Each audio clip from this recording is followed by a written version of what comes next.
নমস্কার সবাইকে পৌষের শেষ সন্ধ্যায় অনেক অনেক শুভেচ্ছা এবং আগামীকালকের মকর সংক্রান্তির আগাম শুভেচ্ছা।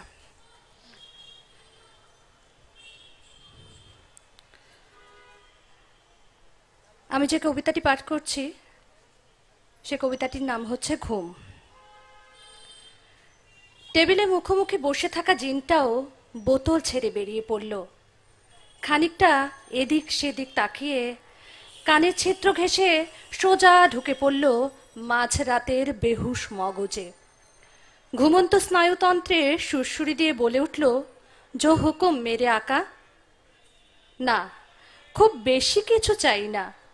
এখনো যা কিছু বাকি আছে, যৌথ নির্ঘুম রাতের শেষে শেষ যা কিছু মুহূর্ত, তাতেই একটা কার্বন ডাই অক্সাইডবিহীন ঘুম চাই। নমস্কার। এই স্বজন সমাবেশে আবারও সবাইকে অনেক অনেক আন্তরিক প্রীতি ও শুভেচ্ছা।